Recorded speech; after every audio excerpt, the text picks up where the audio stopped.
welcome. How are you? How dare you guys, that you forgot I was coming on? Mason did, Alanna. Bergman I did. celebrated the fact that you were coming on because I didn't get to talk to you last week. All right. How are you guys? We're good, and it's always great to talk to you. So let me say this. I'm kind of the one person on the show that doesn't drink the Dodger Kool-Aid. If you ask Greg and Mace, they're winning the World Series, and it's not going to be close.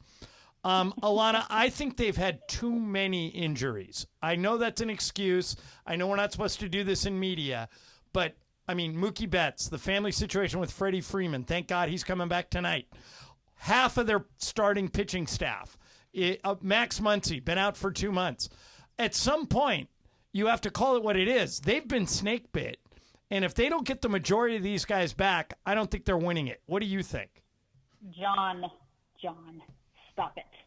It's August 5th, for goodness sake. I'm aware. I agree with you that this is a team that I want them to be better than they are. This is a team I wish they were as good as I want them to be. But they do have injuries. But you know what? The Houston Astros have been decimated by injuries. The Tampa Bay Rays were decimated by injuries. Nobody feels sorry for the Los Angeles Dodgers. And the good thing is they are getting some reinforcements. I think the bigger question is, how does this 40-man roster now shake up, considering guys are starting to come back? We should have Brusdar Graterol at some point soon. Brazier is coming back.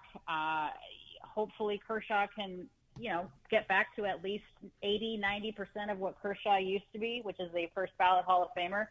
I worry about Walker a little bit, but I do think as long as the team can get healthy at the right time, Yamamoto's going to be back, we're going to be okay. Now, I will say this. It's such a long season that they all have to be healthy, and they all have to be playing really good baseball at the right time. When Mookie comes back, does he go back to the middle of the infield? I don't know. I wouldn't put him there, but that is what it is. Freddie is fine. Freddie's not hurt. Obviously, Maximus is at top of mind for everybody, and I'm glad that he's okay. I'm glad that he's home. They're going to be okay. That being said, is it enough to get far into the postseason? I don't know. But they're going to be just fine. It's August 5th. There's 2 months left to go. And, the reinforcements are coming. Yeah, I mean, they're game and a half off the best record in the National League right now, despite a terrible, terrible July and a really rough run. Let's talk about Kershaw. So Ireland has advanced him to an old folks' home. Well, I'm worried about him. That's for sure. I think it's going to take more than 2 starts off major shoulder surgery to know what we've got. What do you think Kershaw is now? You don't need Clayton Kershaw to be your ace anymore. You need Clayton Kershaw to be a serviceable arm in the rotation. I don't even think in a 5-game series to start the postseason, assuming they're not the wild card team, which doesn't look like they're going to be, I don't think Clayton Kershaw is even your top 3 starters. If Yamamoto is back, if Glasnow's okay, and if Flaherty continues to pitch well, that's probably your starting rotation. Not necessarily in that order. It all depends on their schedule. Sure. But I don't think Kershaw is even 1, 2, and 3. You don't need him to be that ace anymore. You don't even need him to be your number 2. Kershaw is going to be just fine. Is he the guy that got him into the Hall of Fame? No. But you don't need him to be there. And, again, first surgery ever in his career. He's battled through it, obviously. He's 17 years in the big leagues, all in a Dodger uniform. You just need Kershaw to give you what a 4 or 5 can give you.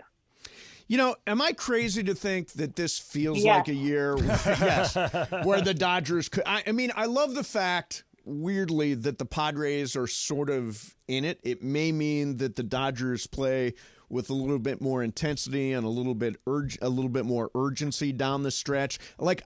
I'm glad they had a bad July and not a bad October. I mean, you got a chance to peak at the right. I just think it looks different than what we've seen, and maybe that's a good thing. I agree it's a good thing, and I had this conversation earlier today when I was on my production call for Dodgers Territory.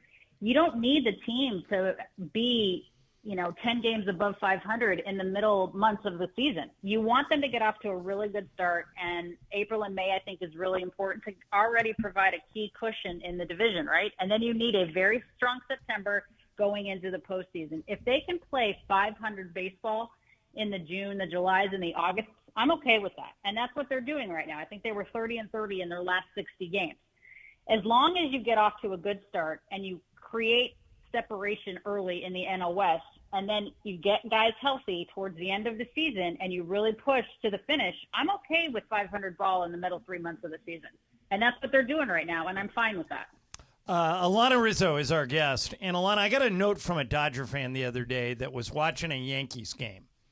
And with nobody on base and 2 outs, Aaron Judge came up, and they intentionally walked him because he's been so hot.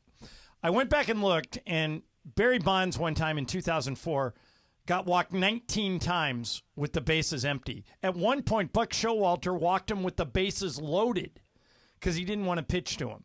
Nobody wants that. Nobody wants to see Aaron Judge get the bat taken out of his hands. I'm sure it'll happen to Shohei at some point if it hasn't happened already.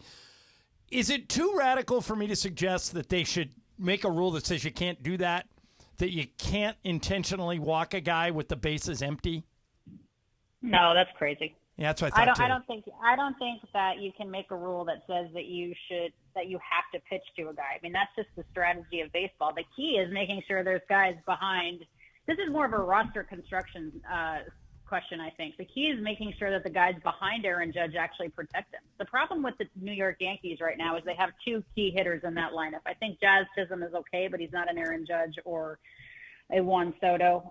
You know what you're going to get from Alex Verdugo. He's a doubles guy. DJ LeMahieu has had a down year, obviously. Anthony Rizzo was hurt. You know, Ben Rice is the starting first baseman for the Yankees right now. Anthony Volpe is what it is. Gleyber Torres doesn't want to move to third. I mean, you have a lot of, questions in that lineup without Judge and Soto. If those 2 aren't healthy, I mean, Luis Severino was joking on a text thread the other day when the Mets were playing the Yankees. He's like, you guys have 2 hitters. That's it. And I know that he was joking, but there is some truth to that joke. So the key is put guys around Aaron Judge that forces you not to be able to intentionally walk him, because whoever's behind him, are they going to be as good as Judge? Probably not. But at least it forces you to throw pitches that Aaron, decent pitches to hit, because the guys behind him are somewhat of a threat. So no, I don't think you can take away the intentional walks. It's part of it. It behooves the other team to put guys in the lineup to protect their top hitter. Hey, last thing I want to ask you about the Dodger bullpen to wrap up.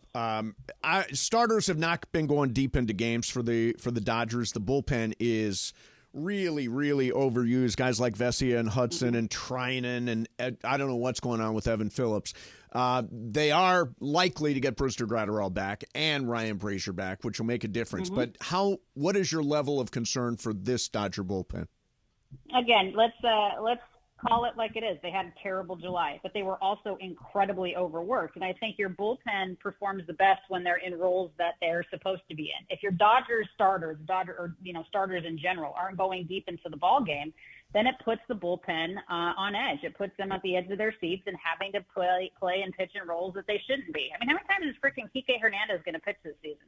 But if you think about a rough and busy July, the Dodgers bullpen allowed just 1 run in 11 1/3 innings this weekend in Oakland, 12 punch-outs, no free passes. They retired 13 of 14 batters on Sunday with only that Sun double. That's okay. I mean, yes, I understand it's Oakland. I don't care. You have to play what's on your schedule. And honestly, Oakland had the best record in baseball in July. So, again, once the starters are all healthy and get back into it, they can give you 5, 6, God willing, 7 innings. Not that anybody does that anymore.